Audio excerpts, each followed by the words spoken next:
What is up, everybody? I am back, and today I am looking at the evolution of Spider-Man animated. It is my 7th video I ever did, and it is my 6th ever evolution. I think Spider-Man is probably one of the most relatable superheroes. He has a lot of real-world problems, and that's what Stan Lee wanted to create. I really love the Sam Raimi trilogy, and I have the first 2 VHS tapes for Spider-Man 2002, and Spider-Man 2, 2004. Spider-Man is like a character that has endured over time. Like, it's appeared in animated series from the 1960s, and live action TV shows, live action movies, the Japanese version, the weird 70s version, the Amazing Spider-Man series, which I don't like as much. That's nothing against Andrew Garfield. I think he's probably one of the better Peter Parkers, and he's dealing with a lot of trauma that the other ones kind of brushed over a lot. The new version, I think Tom Holland does an amazing job. So I'm a big fan of Spider-Man. I'm excited to kind of look back at this evolution. I haven't watched it in a long time.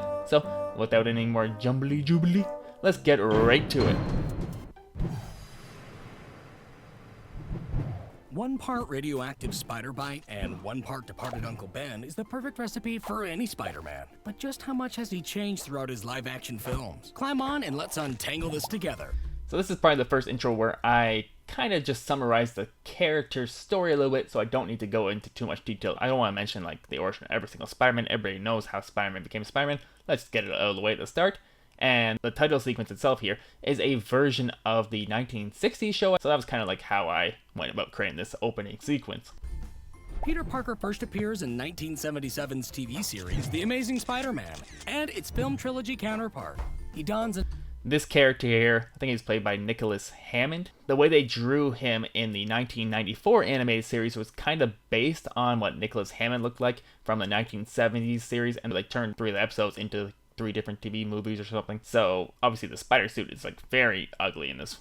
It's like they couldn't quite get it right. It's the 70s. Give him a little bit of slack here, I guess. an ill-fitting red and blue suit with circular mirrored eye holes and an emblem that resembles an ant. The emblem is not great, and I don't know why they did like the weird like black mirrored like lenses there with like what looks like eyelashes almost on the edges. It's a weird look for him. He also wears a metal belt and bracelet, which shoots his webbing. So yeah, like most versions of Spider-Man, this version does not create organic webbing like the Tobey Maguire version. He has to like make it himself, and somehow it fits inside that little bracelet. Yeah, there's always problems with every single version of the webbing. So you just kind of gotta like suspend your disbelief. While this series ran in the States, the Japanese film and TV series had its own web slinger. This time, a motorcyclist named Takia Yamashiro. After encountering So yeah, this one has its own origin, because it's not the spider bite, it's not Uncle Ben, it's not like any of that. an alien from the planet Spider, he receives a bracelet that injects him with his spider powers, along with spider weaknesses. Yeah, I always thought it was kind of funny that he also got the spider weaknesses as well, and I guess a weakness of spiders is they don't like the cold. I don't know if that's every spider, but you know what? In the wintertime, I see way less spiders, so that must be true. It also holds his suit, which is similar to the American version, but with thinner, bright, wide eyes. Production of this was going on around the same time as the American one, so they either replicated the suit or they used the same suit more or less, but they did alter the eyes, and yeah, it's way better with the white eyes. I think this is a huge improvement, just like fixing the mask up there. The bracelet shoots out a rope and net instead of webs and can summon a flying spider car, as well as a spacecraft that can turn into a giant flying robot. And of course, there's a giant flying robot in it. He fights like a lot of like monsters in this show and stuff. Very like Power Rangers style. Very like Godzilla style almost. Like the early Showa movies, the Heisei movies. So like there's definitely that influence here. Flash forward back to America in 2002. A nerdy Peter Parker appears in Spider-Man, and in this trilogy only, he produces organic shooting webs. I like the organic webs. Like, it's a silly concept already for someone to get spider powers. You might as well make it a little bit more streamlined. But I know originally he did make his own web cartridges, and like there's earlier scenes, I think in the trailer or something, where that show the cartridges on his hand, but they had to like CGI it out later on when they decided to go for organic webbing.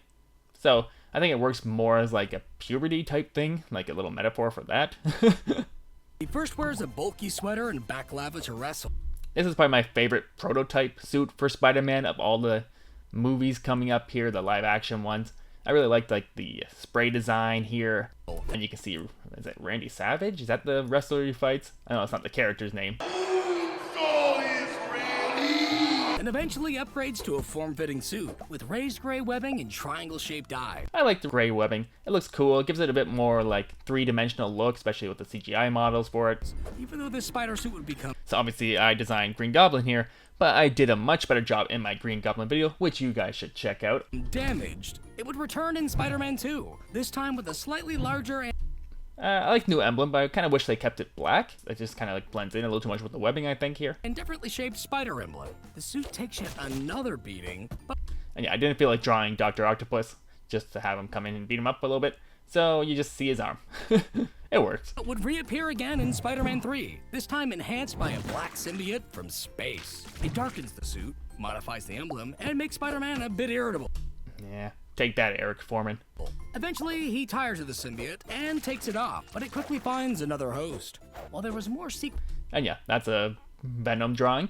I obviously did a Venom evolution as well. was planned for the series, instead it was rebooted in 2012 with The Amazing Spider-Man. This time, Peter Parker is taller and more lean. He wears a red mask, sunglasses to fight blonde criminals, then upgrades to a thick and predominantly blue textured suit with a longer emblem and smaller yellow lenses. I don't love this look. It's a little too, like they were trying to do like a darker look for Spider-Man. So I think some people like this suit, but I'm kind of glad they kind of went with like a different look for the sequel here. The suit drops the texture, adds more red, and the eyes are brighter and more enlarged. Despite setting the scene for the story to continue, I kind of like that typewriter sound there. this series would be scrapped in favor And this is the first time you see Mickey Mouse's hand. for putting Spider-Man in the Marvel Cinematic Universe. Initially appearing as a small child in Iron Man 2, Spider-Man's official reappearance many years later depicts a younger Peter Parker gifted an AI advanced suit by...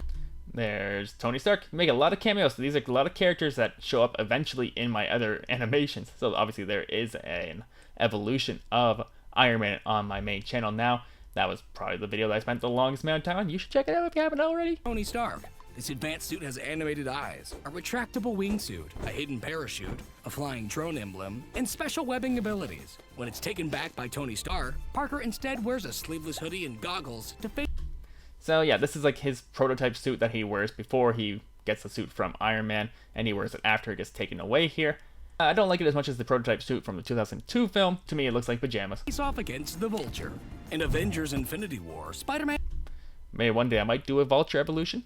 upgrades to the self-assembling red, gold, and blue iron spider armor. It has enhanced durability, helps Parker breathe in space, and has 4 extra spider legs, all of which will surely help. So I had to like put a little spoiler thing here because at the time, Infinity War had just sort of come out more recently-ish. I don't think it was even quite on Blu-ray yet. So I had to like kind of point out that there might be a spoiler here, even though obviously everybody probably knew that those characters were going to come back eventually. Battle Thanos. I'm sure he'll be fine. Oh yeah, I forgot. This is before Stan Lee died. I did a horrible impersonation of him here. If I did an update to this Spider-Man video, I'd have to like redo it from the ground up. So it's not just updating it. I would want to do like a whole new video basically, and include like all the new suits from the latest movies like Far From Home, No Way Home, etc, etc. And it's just like a plethora of Spider-Man content constantly coming out. It's just gonna keep growing and growing until like the end of time, until Spider-Man becomes an unprofitable character, which will probably not happen in my lifetime. But with that said, I do like how this video came out. There's a couple of extra characters that pop up, like the Green Goblin, the Vulture, and stuff in it, Venom. Just like little things here and there, I think, to help to push the video. But let me know what you guys think about Spider-Man. Let me know what you guys think about the original evolution of Spider-Man. What would you guys want to see if I do an updated version? And until next time, I've been Aaron, and I'll tell you something later. You're all nerds. Oh, is that in the video?